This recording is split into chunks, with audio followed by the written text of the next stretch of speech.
Hello, and welcome to Running on Carbs podcast. I am your host, Coach Val, and I want to welcome you to episode number 5 of the Running on Carbs podcast. Super excited that you are joining me here today. I have a bunch of fun stuff to go over today about traveling and about racing and about how to do that functionally while maintaining a plant-based diet. A bunch of tips for you today. So get out your pens and paper if you can. Otherwise, make a note, come back to this episode later, listen through, and then come back and take some notes if you need to. There's going to be a lot of tips that I got for you today. But anyway, I wanted to share just real quick that today was such a fantastic day. I record some of these podcasts a little bit early before I release them. And today was the Carlsbad 5000, which is a 5K race, but they do a number of 5K races all day long. There's like the women's and men's masters, and then the younger runners, and then they have a junior 1K, I think it is 1K for the kids. And then they have the people's race, which is just runners, walkers, joggers, everybody. So whoever wants to join can join in. It's a non-competitive race, although it's timed, it's just not competitive. And then at the end of the day, the pros run, and they're actually running for a purse of money. Today, normally I like to stay for the pros. I love to watch them, but I had somewhere to be for family engagements, so didn't get to stay to watch the pros this year. But this is my third year running or participating, I should say, in the Carlsbad 5000. I'm coming off an injury, so I just walked the race today, which was a whole new and different experience for me. Usually I take part in the Women's Masters competitive race, and that's a whole level of challenge and fun. But today was just more social. So I got to just chit chat and talk with a bunch of different people throughout the race, and had a lot of really good conversations with people that I otherwise wouldn't have been able to have the opportunity to have those long chats. So it was a lot of fun, just a really nice day. They changed the course this year. So it runs straight down past the beach in Carlsbad, California, and just does a out and back, basically just down the main road, flip around, and then come back the other side. So you have ocean views the entire time. It was just a beautiful race, beautiful day. My one disappointment, though, is I have never, ever done a race where I did not get a medal at the end because they ran out. That was a new experience for me. I've heard of this happening. And I know that happened last year for one of the Big Six marathons. I want to say it was the London Marathon, if I remember right. Correct me if I'm wrong. I'm sure you will in the comments, but big race, and they ran out of medals, and that was really disappointing. And I think if I was running a marathon today, I'd be pretty disappointed. But considering that I was walking a 5K, I was okay. So felt hopefully the runners and the people who really wanted them and worked hard and trained for that fast 5K, got their medals. I hope. I can wait a couple weeks until they mail it to me. But it was an odd experience to finish a 5K or any type of race and not get a medal at the end. So it was kind of weird. But anyway, it was a fun, exciting day, and I got my shirt to show for it. And I'll be pre-registered and signed up for next year. So today I wanted to talk about some travel hacks. So I'm going to jump right into today's topic. We're going to talk about race travel hacks on a plant-based diet. When you are traveling, sometimes this could be a real challenge if you are on a plant-based diet because you don't know what food's available where you're going. And you're not quite sure, what might be available either on the road, on the way, or once you get there. So definitely planning is key to traveling while on a plant-based diet. Sure, if you're one of those that just likes to wing it, you can try, but you might be hungry for a while, so I don't recommend it. But I'll give you some tips today on how to make that simple and easy. But traveling for races, I mean, there's such an allure to it. There's so many thousands of options for races all around the world now that people are traveling more and more. It's becoming a business all of and of itself in some cases. There are actually companies that specifically cater to runners who want to run races in different places in the world, and they make it a whole travel experience. Um, but you can travel pretty much anywhere and find anything from a small race to a big race. You could find short races, 5Ks, 10Ks, all the way up to marathon and ultras.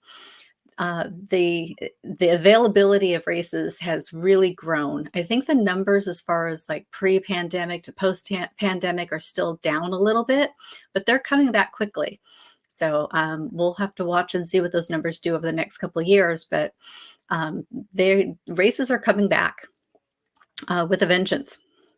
It's a nice excuse to travel too, because you've got somewhere to go. You've got, something planned as far as like what you're going to do when you're there. It's a real good reason to make an excuse if you need one to hop in the car and do a road trip or jump on a plane and go somewhere new and participate in an event that's just a lot of fun. And not to mention, there's a lot of building up to it. So if you're doing a longer race, you probably have a race plan and something that you're planning toward, you're working toward, um, and you might have been looking forward to it for I don't know 2 to 4 months. So it's something to look forward to and plan for, and a great excuse. And when you're there, um, like today, like I was talking about, the people who are coming from other parts of the country, maybe where it's pretty cold, they come to Carlsbad, California, and the sun is shining, and it's like 68 degrees, maybe 70 plus in the sun, and you're walking along the road where otherwise it's closed. And you get to see the sights on foot, and you really just get to look around and absorb and take in your environment and your surroundings. And then other times they close courses or close roads or give you access as runners as part of the race course to places that otherwise aren't available on foot. I'm trying to think of one. I did one in San Francisco area. It was a Spartan trail race, and that was absolutely gorgeous. And the route that it took, and then it brought you back after coming through the Marin Headlands. Then you ran across the Golden Gate Bridge. I mean, sure, you might have been able to map out that route on your own, but to do that as part of a race where things are all cordoned off and you don't have to sit there and look at your map every turn and make sure you're going the right way, gives it a really unique experience and way to see what you might not otherwise have mapped out and seen. Another race that I did was in Nevada, called the Dam Great Race, and that's DAM for like water dam. And it crosses over 2 time zones. So you start off in Nevada and you cross over into Arizona across the dam, and then you do a turnaround and come back. So when you cross over into Arizona, you're in a different time zone. So it's kind of a fun, unique novelty to the race. But that road up there by the dam is closed to traffic usually. So to be able to run that route is something unique and interesting, because you wouldn't otherwise be able to participate or to see that view, because it's not typically open except for the race course. So it's a fun way to see things that you might not otherwise get to see if you were just in a car or something. I also liked on that race, that you get to run down the highway, and it's a highway, so it's always closed. You're not going to be walking on the highway. And when you're running out, so it's on the way out, early part of the race, the views ahead of you are just gorgeous. I mean, the mountains and everything are just stretched across as far as you can see, and you're running down a hill, so the effort is easier. It's not a big hill, it's just kind of gradual grade. And early morning, so you're just taking in the sunrise. It was absolutely breathtaking, so beautiful. Different perspective when you're so close to Laughlin, Nevada, which is completely different scene, very city and casinos and all that. So anyway, nice to get different perspectives. When you are traveling, there's a couple ways that you can keep your costs down, because The race entries are gonna be quite a bit usually. It depends on the size of the race. You could spend anywhere from $50 to, 250 depending on the race that you're going to. With the average maybe roughly between the 100 and 150 mark maybe for a half or a full marathon. That in and of itself is an expense. So I love traveling by car whenever I possibly can. And with being in Southern California, there's so many races available in California and Arizona and Nevada. So there's a lot to choose from in just easy driving distance within the day. But traveling by car is a great way to keep the expenses down. Even if gas prices are what they are, it's still better than flying. You could also rent an RV or a Sprinter van. That would be an awesome way to go. I'm very fortunate that I have a family member. My sister has a travel trailer. And so we would do travel trailer races sometimes, take the travel trailer, go to the race, set up, at a park or something. And that was awesome. Um, you can camp. And I mean, I guess you can call travel trailer camping, but I was thinking like tent camping, but you could do either. So you can camp at your location if that's convenient. There's a race that I'm aware of, but I haven't done on Catalina Island off the coast of California. And when you do that race, a lot of people just take their camping gear over. There's a bunch of campgrounds on the island, and they just set up and they camp, and then they do the race. So that's a fun experience and unique and different. Um, you could pick low travel season races. So find where you want to go in a season that maybe isn't quite as expensive as other times of the year, and see if there's any races that you want to do in that area. And then find maybe lesser expensive travel costs to go there, like hotels, if you're going to stay at a hotel, something like that, or you're staying outside the high season. Another idea is to work backwards. So find a great travel price and then look around and see if there's any races nearby. I know a lot of people are going to visit family at different times of the year. And so they're like, well, I'm going there anyway. Might as well see if there's some race to do. So they start looking around and seeing, within an hour of wherever they're going, is there somewhere that they can, or some race that they can do, 5K, 10K plus, depending on their training at the time. So it's fun if you can incorporate, you know, fun time, social time, and race time. Got to get your run in anyway, so you might as well.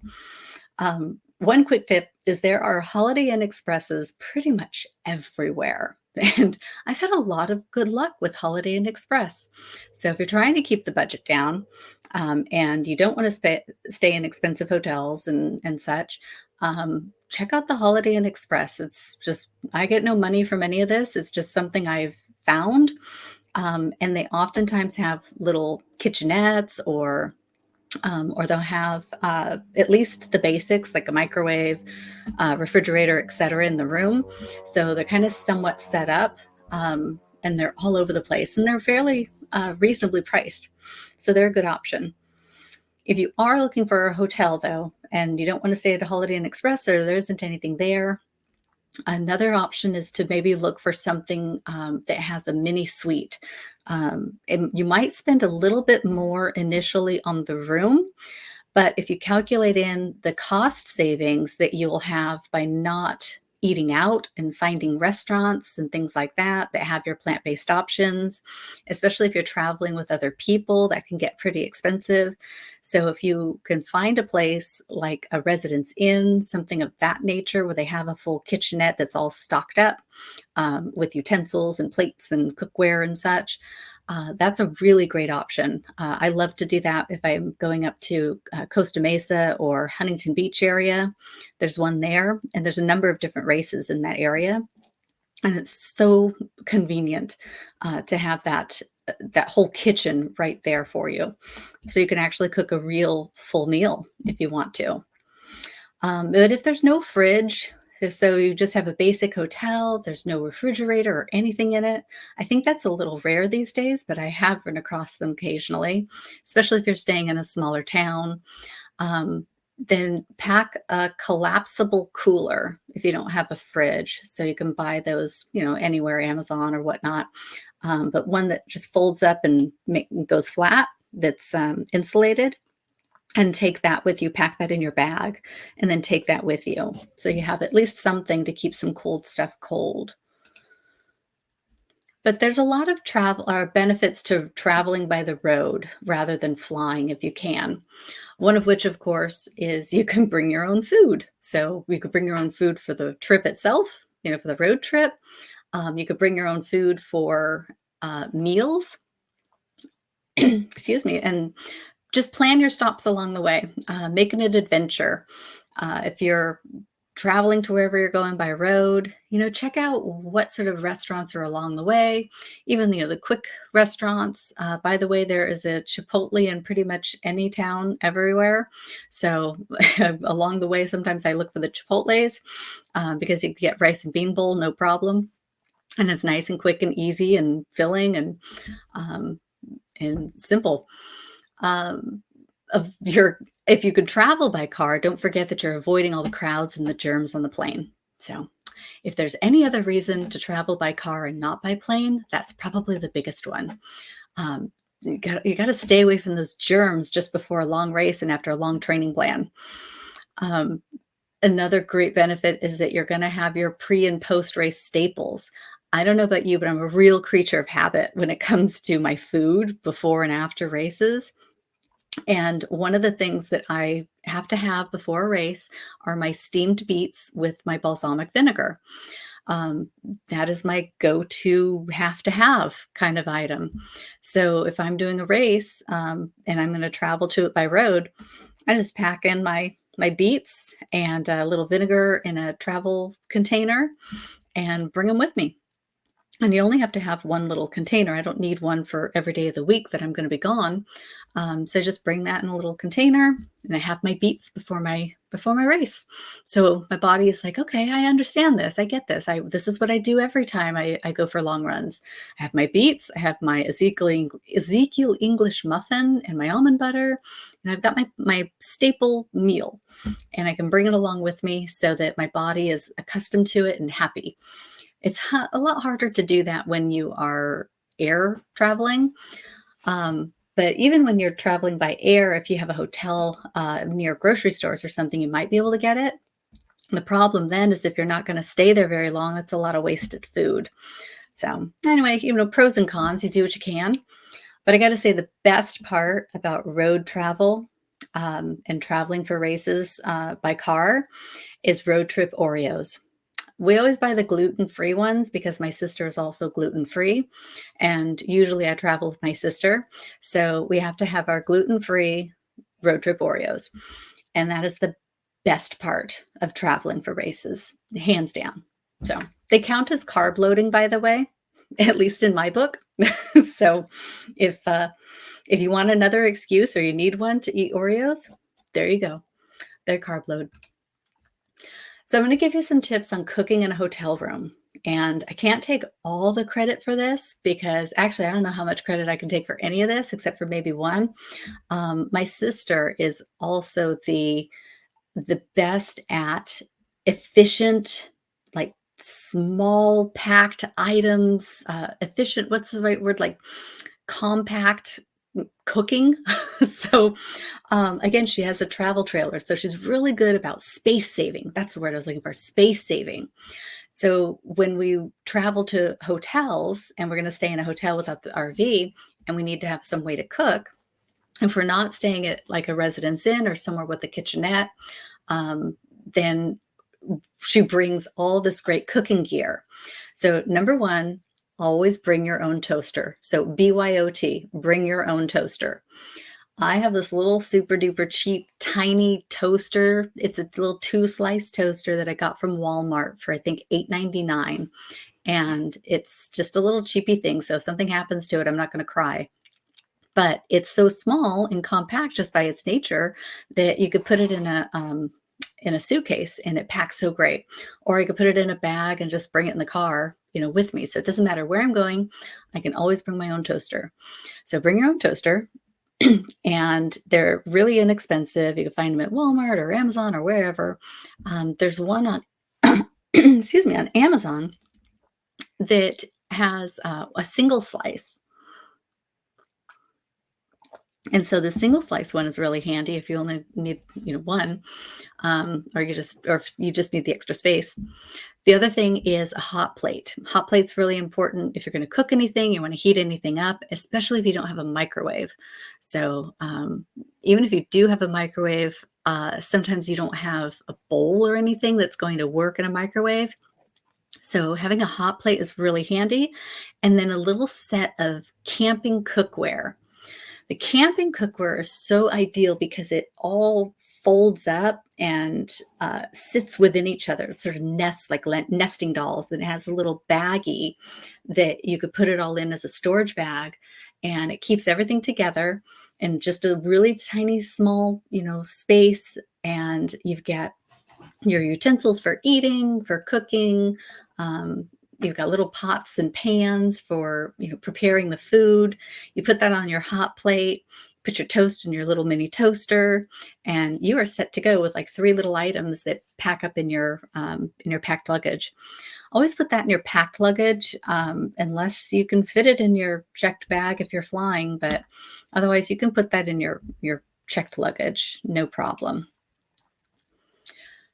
So before you get to the hotel, or even if you do get to the hotel and you don't have a way to make all your own food, eating plant-based on the go, there's a couple of good tips for doing that.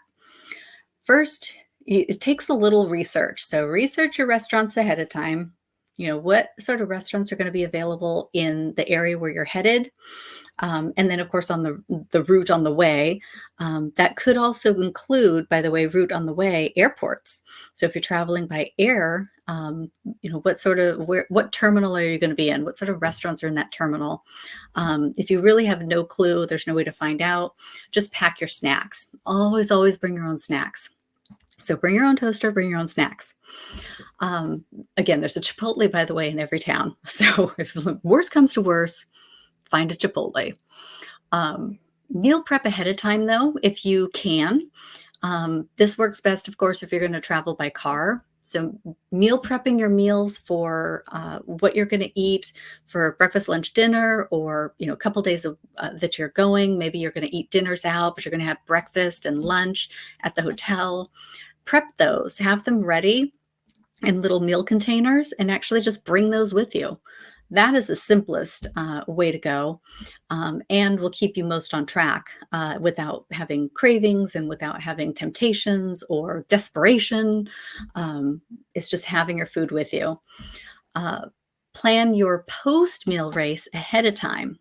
Post-race, you're going to be hungry most likely. Some people have no appetite, but a lot of people are just like ravenous and they're just like, feed me anything. I don't even care anymore. So you want to prep for that, especially if you know that that's how you get after a race. Then you want to prep that ahead of time and know what meal you're going to have. Where is it? How long does it take to get there? Have a little snack before then. If you planned ahead, then hopefully you brought with you your post-run snack before you get to your actual post-run meal.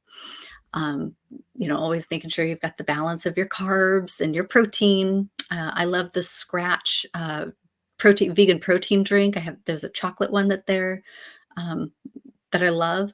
And so I always bring that with me. I have it all prepped in my shaker bottle. And when I get back to the car after the run, after the race, then, shake that up. It's awesome. So, and it keeps me satiated until I can get to my actual meal later on. By the way, always bring enough water. Most places that you travel around, you really want to have your own bottled water. I made that mistake myself when I did my marathon, my one marathon so far. I didn't pack enough bottles of water, gallon bottles of water, and I ran out too soon. So the night before the marathon, I only had enough water left in the water that I brought, the gallon jugs that I brought. I only had enough to fill my water bladder for the next morning and to have my pre-workout, pre-run drink for the next morning. And then for the night before, though, I wasn't able to hydrate as much as I should have. I should have been having more electrolytes. I should have been having more fluids the night before. And it did cost me during my marathon because toward the end of the marathon, I ran out of water in my bladder and I ran out of electrolytes in my bladder. And I had to take on course water, and it wasn't enough. And there wasn't enough between, the distance that I had to go. So it was really hard, and that slowed me down toward the end because I started getting dehydrated at the absolute worst time of the marathon toward the end, the last 10K. So always, always bring a little more water than you think you need. Bring those big gallon bottles of water. Bring an extra one, extra two, especially if you're driving. You'll find room for it. You will thank me later.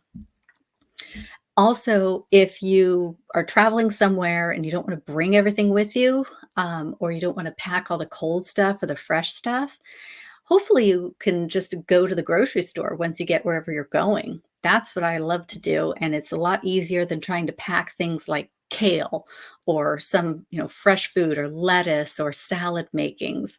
Usually what I like to do is we get to where we're going, unpack, and then we go hit up the grocery store. Get all your fresh foods, like I said, your salads, your kale, whatever, fresh veggies and fruits that you might want for your trip while you're there. Just go to the grocery store once you're there, pick it all up. If for some reason that you're in an area or city or something that isn't real conducive to walking around and getting groceries and stuff, most hotels will accept Instacart and Amazon deliveries. So that's another option, is to use one of those grocery delivery options and pick out your fresh foods once you get there and just have them delivered to your hotel. And also, you don't have to go anywhere and be time on your feet, especially if you're doing a marathon. So there's a good tip. Traveling by air has a couple of little extra nuances because you're a little more limited on space. First off, this is a non-food related travel hack.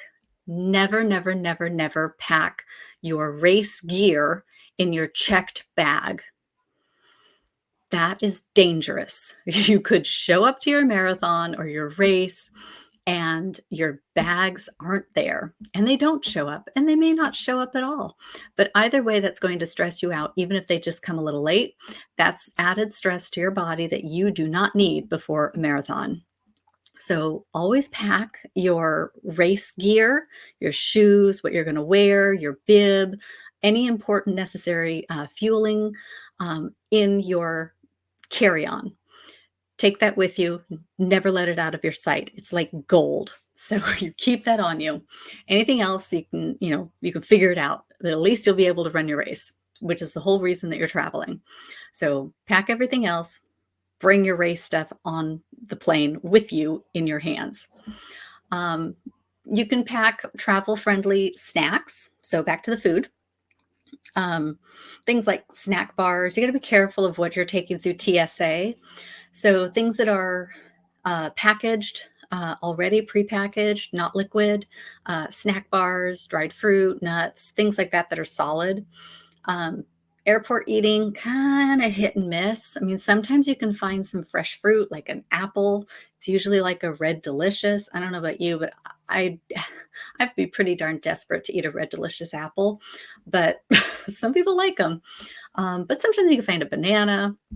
But again, you can usually find packaged nuts and maybe even a garden salad. But you're going to be pretty limited oftentimes in most airports, unless you're in a really big one. Even in San Diego, we have a massive airport, but depending on which terminal you're flying out of, you could be flying out of the one terminal that has all the great food and restaurants and options, or you get stuck flying out of the terminal that has like the little coffee bar and a water, and that's it. I've been there before. It was horrible. Actually, they didn't even have coffee. That was the worst part. Early morning flight, no coffee. It was terrible. They had a bar, like alcohol bar, and they didn't even have coffee at the bar. So anyway, it's you gotta know where you're flying out of, and you gotta know what kind of food is available. And if you're not sure, just always bring your own.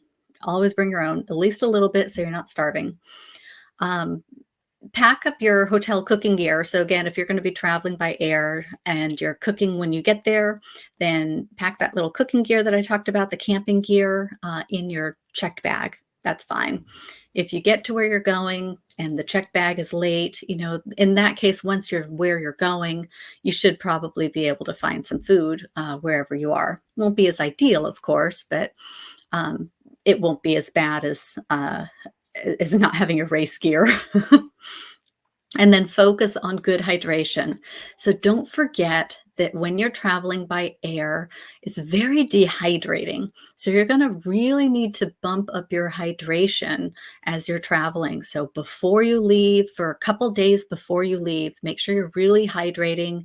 You're getting in some electrolytes and some plain water, alternate back and forth, and just make sure for the couple days or the week before you, depending on how long your race is, but I'm talking like if you're doing a marathon especially, really make sure you're focused on your hydration and getting all that in, so that your body is just really well saturated.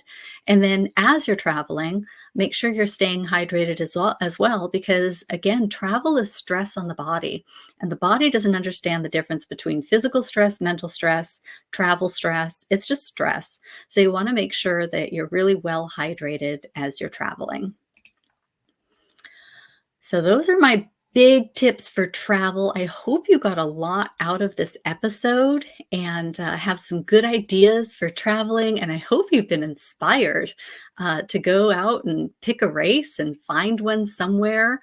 And jump in the car for a fun road trip, maybe a girls trip. um, there's nothing like having a girls trip on a road. So it's just, traveling for races is just a fun excuse to get out there, see the world, have a great time, both on the way and during the race. But in the meantime, don't forget, I have the free plant-based pantry essentials checklist that is available for download. The link is in the show notes, so please take advantage of that. Go take a look, download the checklist, see what sort of fun items and good plant-based options are available that maybe you don't have in your pantry yet that you should also add. So there's 40 items on there and 9 bonus cold items too. So download that. And if you're interested, I have a wait list going for the next group coaching program. So you can sign up for that wait list, and then I'll send you any information on when that comes about, what what it entails, and when the next one will be. Of course, you can always inquire about working with me one-on-one. If that's something that you're interested in and you have a race coming up, or if you're just more interested in learning more about how to incorporate plant-based living into your lifestyle, then give me a buzz. Let me know what it is you're looking for, and we'll see about putting something together one-on-one if you could use that. But then also, just stay connected with me on social media. If you're watching this on YouTube, drop me a note. I'd love to hear what you think. See if you have some more travel tips. So if you have some cool travel tips too, drop them into the comments below and share with me how you travel for races. I would love to hear that and add to my list. Not to mention, I could always use these fun tips too. I'm over there on Instagram, Facebook, YouTube. All the links are in the show notes. So please reach out. Happy to connect with you. That's what we're doing here, building community powered by plants. So please go out and run your best life on carbs. And I will see you in the next episode.